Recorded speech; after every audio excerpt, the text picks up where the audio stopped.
পররাষ্ট্র মন্ত্রণালয়ের নির্দেশে বিদেশ বাংলাদেশ মিশন ও দূতাবাস থেকে রাষ্ট্রপতি মোহাম্মদ শাহাবুদ্দিনের অর্ধ শতাধিক ছবি সরানো হয়েছে। শুক্রবার এ নির্দেশ দেয়া হয়। এক্ষেত্রে সব মিশনকে রাষ্ট্রপতি মোহাম্মদ শাহাবুদ্দিনের ছবি বিদেশের সকল এম্বাসি থেকে, মিশন থেকে, কনসুলার অফিস থেকে, কূটনৈতিকদের কার্যালয় এবং বাসভবন থেকে সরিয়ে ফেলার জন্য নির্দেশ দেওয়া হয়েছে পররাষ্ট্র মন্ত্রণালয় থেকে। 5 আগস্টের পর থেকে রাষ্ট্রপতি শাহাবুদ্দিন চুপ্পুর পদত্যাগ নিয়ে আলোচনা হচ্ছিল, সমালোচনা হচ্ছিল। দু একবার পদত্যাগের বাও হয়ে গেলেও সেখান থেকে তিনি বেঁচে যান। তো এবার মোটামুটি নিশ্চিত যে তিনি পদত্যাগ করতে হচ্ছে, তাকে বহিষ্কার করা হচ্ছে, কারণ বিদেশি সকল রাষ্ট্রদূতের কার্যালয় থেকে তার ছবি নামানোর নির্দেশ দিয়েছে পররাষ্ট্র মন্ত্রণালয়। দর্শক, তাকে কি প্রক্রিয়ায় সরানো হচ্ছে এ বিষয় নিয়ে কয়েকটি আলোচনা শুনবো, নাকি এটাও নতুন সরকারের কোনো নতুন নাটক? দর্শক, বাংলাদেশে কি আরেকটি গণঅভ্যুত্থান হতে যাচ্ছে? রাষ্ট্রপতি চুপ্পুকে কি তার পদ থেকে সরিয়ে দেওয়া হচ্ছে? এবং যদি সরিয়ে দেওয়া হয় তাহলে কেন সরিয়ে দেওয়া হচ্ছে? কি তার অপরাধ? তিনি কি কোনো গোপন ষড়যন্ত্রের সঙ্গে লিপ্ত? তিনি কি সেনাপ্রধান এবং বিএনপি সহ একটা নতুন ষড়যন্ত্র করছেন? ডক্টর ইউনূস কি নির্বাচন দিবেন না? এগুলো কেন বললাম? আজকে একটি খবর আমার কাছে খুবই অবাক করা বিষয় মনে হয়েছে যে পররাষ্ট্র মন্ত্রণালয় প্রত্যেকটা বিদেশি মিশনকে টেলিফোনে নির্দেশ দিয়েছে, কোনো চিঠিও দেয় নাই, ইমেইলও করে নেই। সাধারণত পররাষ্ট্র মন্ত্রণালয় কোনো অফিসিয়াল নির্দেশ দিলে ইমেইল করে বা চিঠি দেয়, কিন্তু চিঠি দিলে কয়দিন সময় লাগতে পারে, ইমেইল করলে হয়তো একটু দেরি হতে পারে।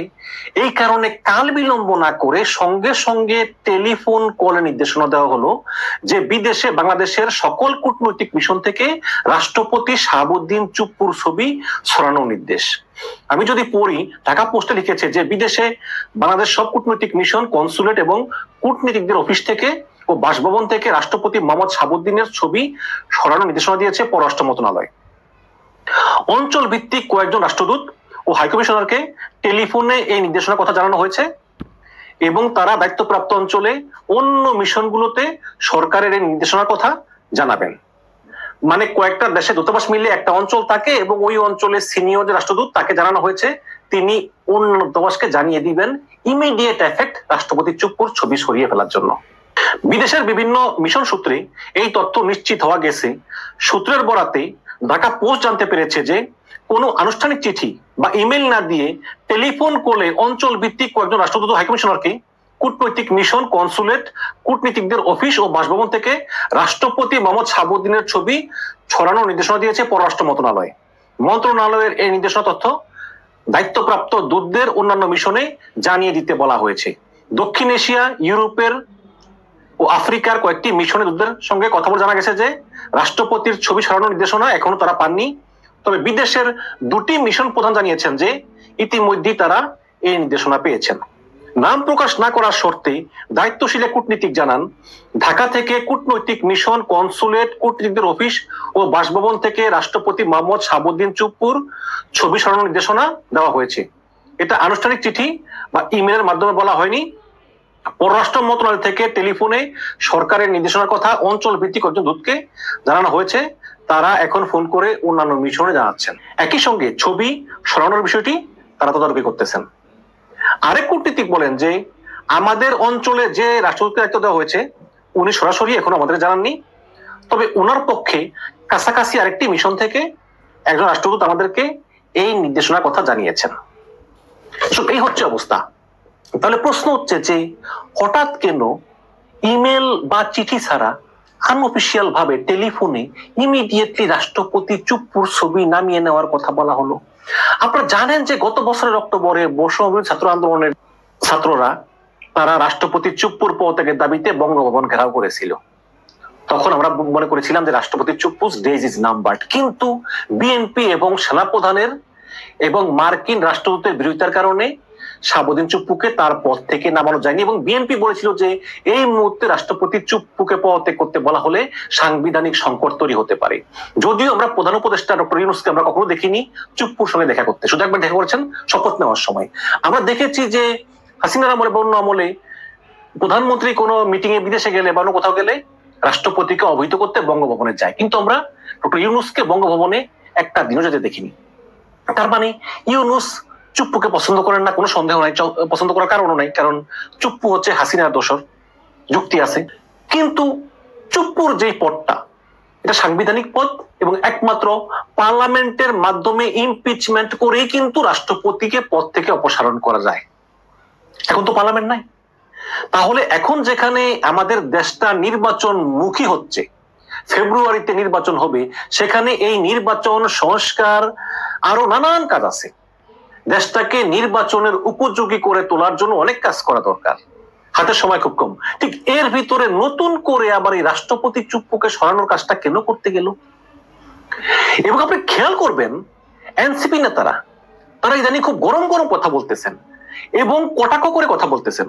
আমি যদি একটু আপনাকে দেখাই, যেমন আজকের ঘটনা, এনসিপির সদস্য সচিব আক্তার হোসেন তিনি বলতেছেন যে নতুন সংবিধান প্রণয়নে বাধা দিলে রাজপথে নামতে আমাদের একটা সেকেন্ডও সময় লাগবে না।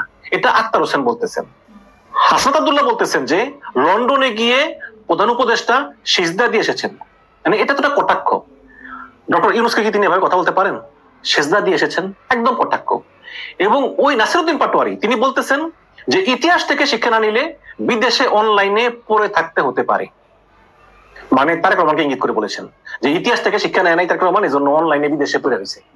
আরে ভাই, তারেক রহমান ইচ্ছা করে ছিলেন বিদেশ? মানে এই যে ধরনের কথাবার্তা।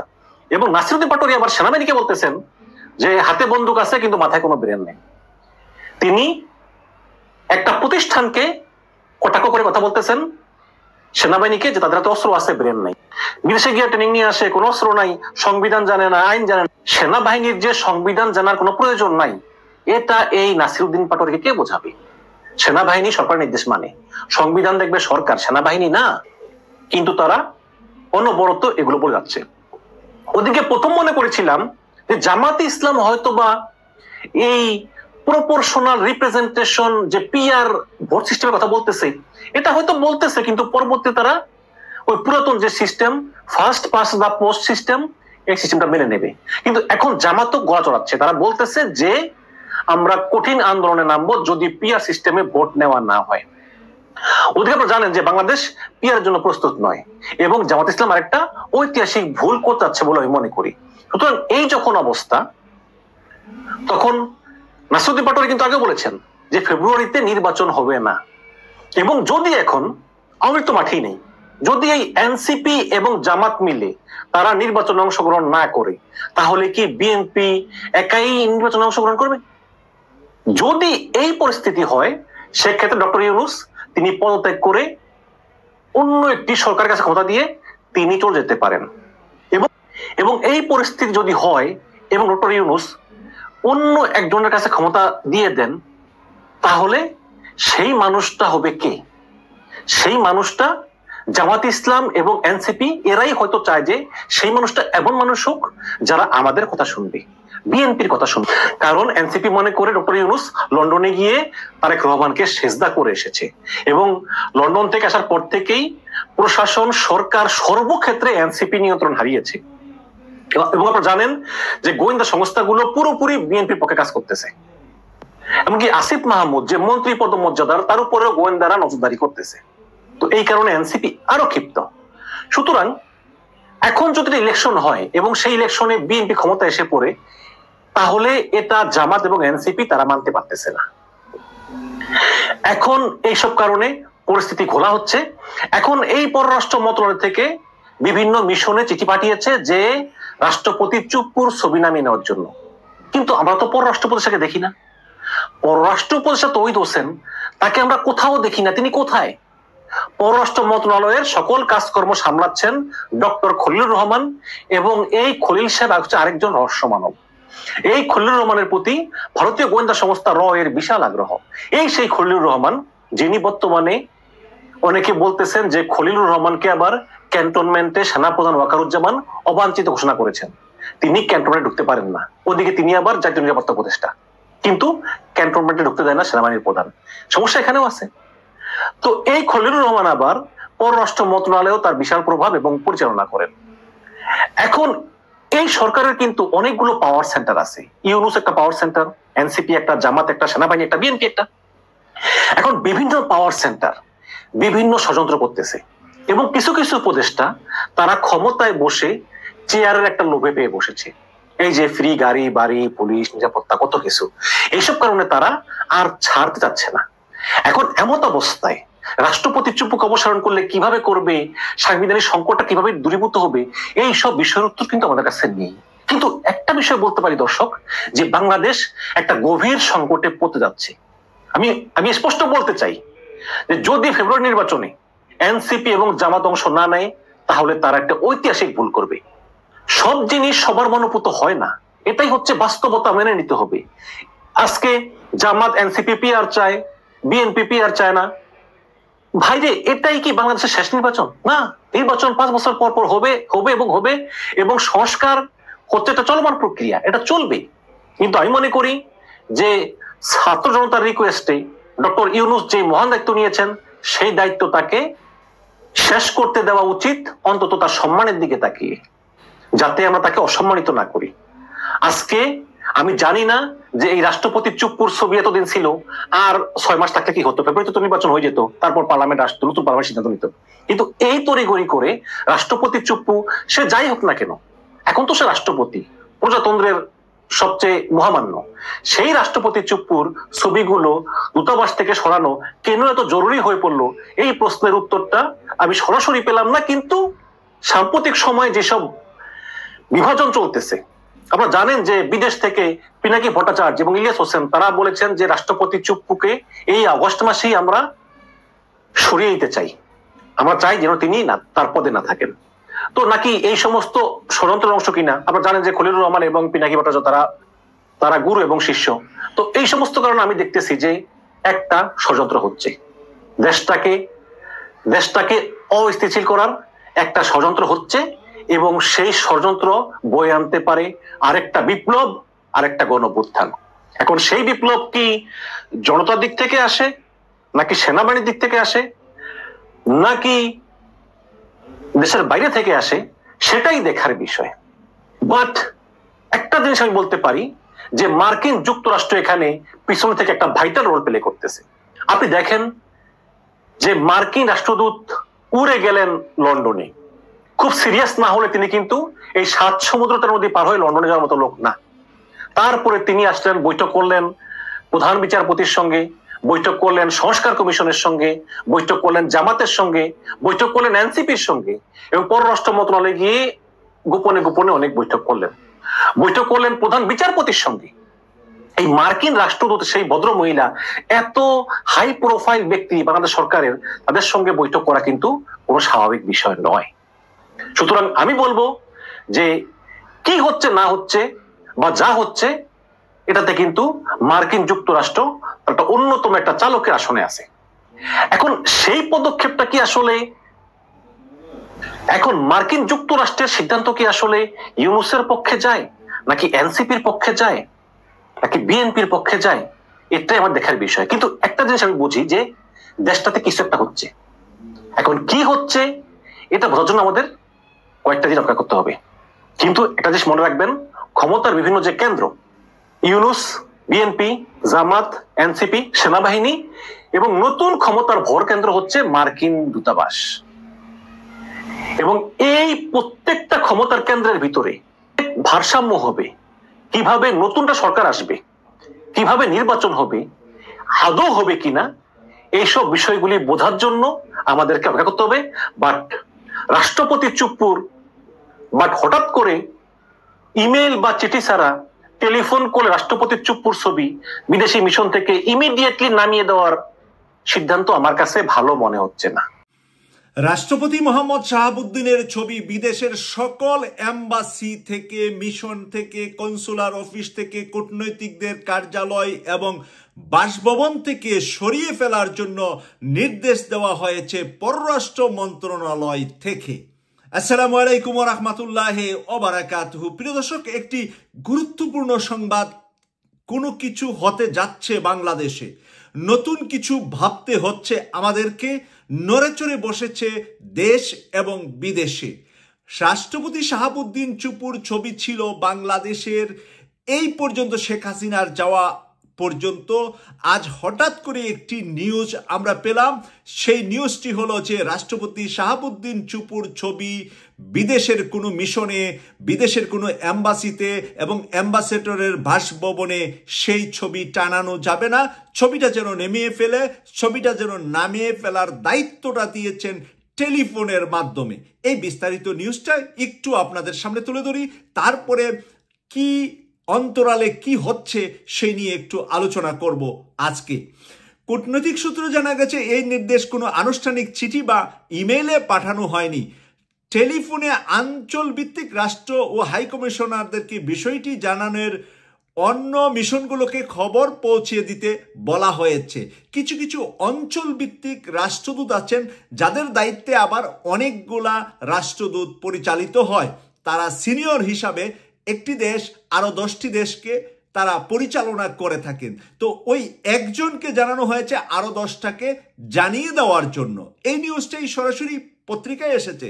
পররাষ্ট্র মন্ত্রণালয়ের সূত্র নিশ্চিত করেছে এই অঞ্চল ভিত্তিক কয়েকজন রাষ্ট্রদূত ও হাইকমিশনকে স্পষ্টভাবে জানানো হয়েছে কূটনৈতিক মিশন ও কনসুলেট, কূটনৈতিকদের অফিস ও বাসভবন থেকে রাষ্ট্রপতির ছবি অবিলম্বে সরিয়ে ফেলতে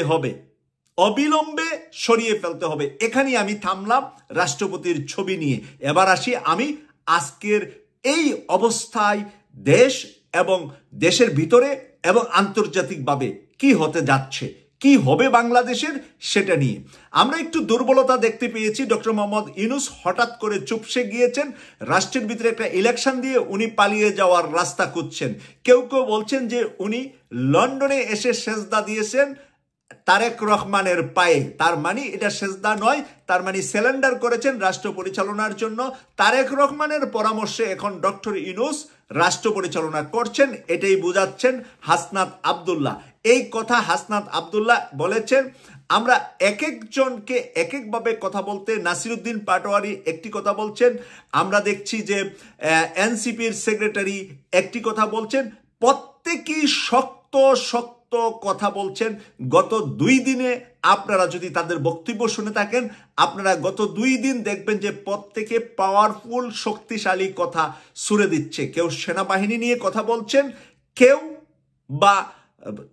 বা সরাসরি ডক্টর মোহাম্মদ ইউনূসকে নিয়ে কথা বলছেন, এবং সরাসরি তারেক রহমানকে একজনে বলেই দিলেন যে ওই টেলিফোন দিয়ে বাস্তবতা যদি স্বীকার না করেন, বাস্তবতা যদি না বুঝেন, হাসিনা যে পালিয়ে গেছে কি কারণে সেটা যদি বুঝতে না পারেন, তাহলে ভিডিও কলেই আপনার রাজনীতি করা লাগবে। তার মানে আপনি বিদেশে থেকেই রাজনীতি করা লাগবে, বাংলাদেশের মাটিতে আপনি আর আসতে পারবেন না। এনসিপির এক নেতা এটা পর্যন্ত বলে ফেলেছে। তাহলে বুঝাতে কি চাচ্ছে? বিএনপির সাথে সেনাবাহিনী, ডক্টর ইউনূসের একটি অঘোষিত চুক্তি বা সলা পরামর্শ হয়েছে, যেটা রয়ের মাধ্যমে এটাকে এই 3টা জায়গায় ঢুকিয়ে দেওয়া হয়েছে। সেটা হলো ডক্টর ইউনূসের জন্য গুড এক্সিট পয়েন্ট পাওয়া যাবে, ডক্টর ইউনূস বিদেশে চলে যেতে পারবেন, তার কোনো কিছু হবে না, আর তারেক রহমান এসে প্রধানমন্ত্রী হবেন, আর সেনাপ্রধান ওয়াকারুজ্জামান যেভাবে সেনাবাহিনী চালাচ্ছেন উনি সেনাপ্রধান হিসাবে থাকবেন। এই চুক্তিটা এখন ওপেন হয়ে গিয়েছে বিভিন্ন আলোচনার মাধ্যমে। যখন আলোচনার মাধ্যমে ওপেন হয়ে গিয়েছে, তখন আমরা গতকাল দেখলাম জামাতের নায়েবে আমির ডক্টর সৈয়দ আব্দুল্লাহ মোহাম্মদ তাহের বলছেন 7 দিনের জন্য আমাকে সময় দিলে আমি সংস্কার কমপ্লিট করে ফেলতে পারবো, আমাকে 7 দিনের জন্য সময় দেওয়া হোক। এটাও আজকে কিন্তু নিউজ পেপারগুলো করেছে, গতকালও আমি এই বিষয়টা আপনাদের সামনে বলেছি। তো এদিক দিয়ে ছাত্র শিবিরের সভাপতি জাহিদুল ইসলাম বলছে যে রাজনৈতিক দলগুলা কোনো সংস্কার করতে পারেন নাই। ছাত্র শিবিরের সভাপতি জাহিদুল ইসলাম এই একেবারে মূল রাজনীতি নিয়ে এর আগে কথা বলেছেন, আমি এভাবে শুনি নাই যে সবগুলা রাজনৈতিক দলকে, কারণ তার নিজের দল জামাতকে শুধু একা বলে নাই, বলেছে যে সব রাজনৈতিক দলগুলা সংস্কার করতে ব্যর্থ হয়েছে। তাহলে ছাত্র শিবিরের সভাপতি কথা বলছে, জামাতের বর্তমান মুখপাত্র ডক্টর সৈয়দ আব্দুল্লাহ মোহাম্মদ তাহের, যেহেতু জামাতের আমির সাহেব এখনো উনি ডাক্তারের নির্দেশনা পাননি যে বাহিরে এসে কথা বলবে মিডিয়াতে, বাসায় যাচ্ছে। গতকাল ডক্টর মিজানুর রহমান আজহারি গিয়ে ওনাকে দেখে এসেছেন এবং সেখানেও কিছু আলোচনা হয়েছে বলে আমরা জেনেছি। প্রিয় দর্শক, এরপরে আমরা দেখছি যে জামাতের সেক্রেটারি জেনারেল মিয়া গোলাম পরোয়ার সাহেব বলেছেন পিআর ছাড়া নির্বাচন হতে দেব না, পিআর ছাড়া নির্বাচন হতে দেব না। একটা হলো নির্বাচন হবে, আমরা ভেবেছিলাম যে পিআরটা সর্বশেষ না হলেও জামাত এনসিপি মেনে নিবে, বা ইসলামী আন্দোলন আছে, একেবারে একসাথে আছে এই তিনটা দল। এরপরে অন্যান্যদের ভিতরে কেউ কেউ পিআরের পক্ষেই আছেন, অনেকগুলা ছোট দল যাদের সকলের নাম আমার জানা নাই। সেই কারণে আমি বলছি যে আজকে কেন হঠাৎ করে দেশটা পুরাটা উত্তপ্ত হয়ে গিয়েছে, আভ্যন্তরীণভাবে কি হচ্ছে সে নিয়ে আরেকটু কথা আপনাদের সামনে তুলে ধরব। এতক্ষণ কিছু ভয়ঙ্কর কথা আপনাদের সামনে বললাম, এখন এটার সমাধান কি? সমাধান তো একটা দিতে হবে। আমি যদি শুধু আপনাদেরকে ভয় দেখাই আর সমাধান আমার কাছে না থাকে, তাহলে আপনারা বিভ্রান্ত হবেন বা ভয় পাবেন না। এখানে একটা সমাধান আছে। আমাদের মাথার উপরে আরেকটা টুপি আছে, এই যে আমার টুপিটা দেখছেন না, এটার উপরে আরেকটা আছে যেটা আপনারা চোখে দেখছেন না, মানে ছায়াতে আরেকটা টুপি আছে। তাহলে ডক্টর মোহাম্মদ ইউনূসকে আমি বুঝাইলাম এটা আমাদের এখন মাথার উপরে, তাই না? ডক্টর মোহাম্মদ ইউনূস আমাদের রাষ্ট্র পরিচালনা করে, তার উপরে আরেকটা মাথা আছে বাংলাদেশের, যেই মাথাটা চুপচাপ, মানুষ দেখে না, মানুষের লুকালয়ে আসে না, এটা নীরবে ওই মাথাটা রাষ্ট্রটাকে ধরে রাখবে, রাষ্ট্রটাকে রাইট পথে, আমাদেরকে সঠিক পথে পরিচালিত করবে। সেই মাথাটার নাম হলো আমাদের প্রধান বিচারপতি সৈয়দ রিফাত আহমেদ।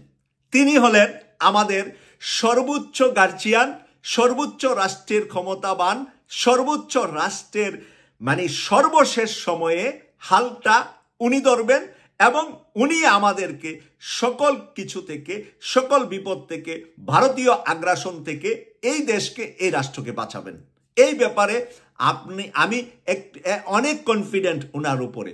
ওনার নানা ছিলেন বিচারপতি ইব্রাহিম সাহেব, ওনার নানা বিচারপতি ইব্রাহিম সাহেব পাকিস্তান সময়ে, সেই সময়ে পাকিস্তানের সিংহাসন পর্যন্ত নাড়া দিয়ে ফেলেছিলেন। এত বড় শক্তিশালী পরিবারে ওনার রক্ত। রিফাত সাহেব অক্সফোর্ড ইউনিভার্সিটির আজীবন অনারেবল পাওয়া, মানে আজীবনের সম্মাননা পেয়ে আছেন উনি। কোনো অক্সফোর্ডের ছাত্র যারা অক্সফোর্ডে শ্রেষ্ঠ হয় তাদেরকে 1 বছর 2 বছরের জন্য সম্মাননা দেয় অক্সফোর্ড ইউনিভার্সিটি, আর আমাদের প্রধান বিচারপতিকে দিয়েছে আজীবন, আমরণ। উনি অক্সফোর্ডের সম্মাননা প্রাপ্ত ছাত্র। আমরা কি আগে জানতাম? হাসিনার সময় কি ওনার নাম জানতাম? আপনারা জানতেন? আমি জানতাম না অন্তত উনি কোন জায়গায় ওনাকে বিচারপতি হিসাবে রেখেছিলেন। কিন্তু ডক্টর মোহাম্মদ ইউনূস আসার পরে বিচারাঙ্গনের যখন পরিবর্তন হলো, ছাত্ররা যখন একদিনে আদালতে গিয়ে বিচারপতি একসাথে অনেককে মানে আদালত থেকে বের করে দিল, তারপরে কি হলো, এই আমরা সৈয়দ রিফাত আহমেদ সাহেবকে দায়িত্ব নিতে দেখলাম। ডক্টর মোহাম্মদ ইউনূস খুব বড় বিপদে পড়লে দেখবেন যে বিচারপতি প্রধান বিচারপতির সাথে বসেন, এবং এরকম যে একবার ডক্টর মোহাম্মদ ইউনূস পদত্যাগ করবেন এরকম একটা কথা উঠছিল। সেই আগ মুহূর্তে মানে একেবারে উনি জাপানে যাচ্ছিলেন, যাওয়ার আগ মুহূর্তে রিফাত সাহেব গিয়ে আধা ঘন্টা ডক্টর মোহাম্মদ ইউনূসের সাথে রুদ্ধদ্বার বৈঠক করে এসেছিলেন। তো এই রিফাত সাহেব হলো আমাদের সবার জন্য একটা নিয়ামত দাঁড়িয়ে আছে। ডক্টর মোহাম্মদ ইউনূস যেই সাহসটা দেখাতে পারছেন না, যেই সাহসের ওনার বয়সের কারণে এবং ওনার সাথে যারা আছে এর মধ্যে অর্ধেক বেচাকিনি হয়ে আছে আর অর্ধেক সৎ মানুষও আছে। এই যে পররাষ্ট্র মন্ত্রণালয় থেকে ঘোষণাটা আসছে কোনো দেশে শাহাবুদ্দিনের ছবি থাকবে না, তার মানে কি শাহাবুদ্দিন রাষ্ট্রপতি থাকবে? আর কয়েকদিনের ভিতরে কি শাহাবুদ্দিন রাষ্ট্রপতিটা পরিবর্তন হচ্ছে বলে আপনারা মনে করছেন কিনা? নিশ্চয়ই আমরা সেই বিষয়টা মনে করতে পারি। তাহলে রাষ্ট্রপতি হওয়ার জন্য, রাষ্ট্রপতি বানানোর জন্য একটা মানুষ আছে, সরাসরি উনি রাষ্ট্রপতি হতে পারেন। তিনি হলেন সৈয়দ রিফাত আহমেদ, বাংলাদেশের প্রধান বিচারপতি। কিন্তু উনি এতদিন পর্যন্ত উনি বিচারক হিসাবেই থাকতে চাচ্ছেন, উনি রাষ্ট্রপতি হতে চাননি, ওনাকে প্রস্তাব দেওয়া হয়েছে। কিন্তু এই মুহূর্তে এসে হঠাৎ করে যদি এই সংবাদটা আমরা পেয়ে যাই যে কোনো দেশের এম্বাসিতে হাইকমিশনে শাহাবুদ্দিনের ছবি থাকবে না, নামিয়ে দেওয়া হবে, তাহলে মানুষটাকে ওখান থেকে ডাব করে ফেলে দেওয়া না, মানে শূন্য থেকে জিরোতে ফেলে দেওয়ার একটা ব্যবস্থাপনা হয়েছে।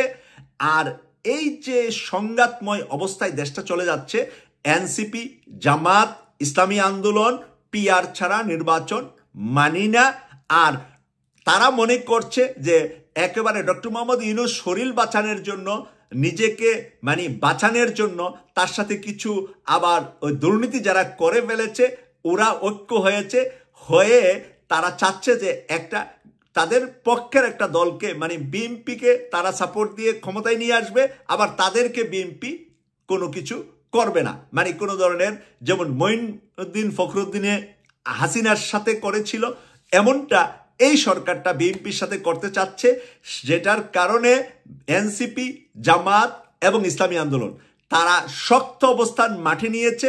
এই শক্ত অবস্থান মাঠের কারণে নতুন করে মাঠে কোনো খেলোয়াড় আসছে বলে আমি মনে করি। দর্শক আপনারা শুনে বুঝতে পেরেছেন, এবার হয়তো বা নির্বাচনের আগে তাকে সরানো হচ্ছে, কারণ নির্বাচনে যদি তিনি থাকেন তাহলে তাদের রাষ্ট্রীয় প্রভাব এবং আওয়ামী লীগের যে প্রভাব সেটা তিনি দেখাইতে পারেন বা কিছু একটা হতে পারে। ডক্টর ইউনূস আগেই বলেছেন এটা ঐতিহাসিক ইতিহাস নির্বাচন হবে, সেই লক্ষ্যে হয়তো বা তাকে সরানো হচ্ছে। মোটামুটি এটা নিশ্চিত হয়ে গিয়েছে, এটা কিন্তু পররাষ্ট্র মন্ত্রণালয়ে এসে বিজ্ঞপ্তি দেখলেই স্পষ্ট হয়ে যায়।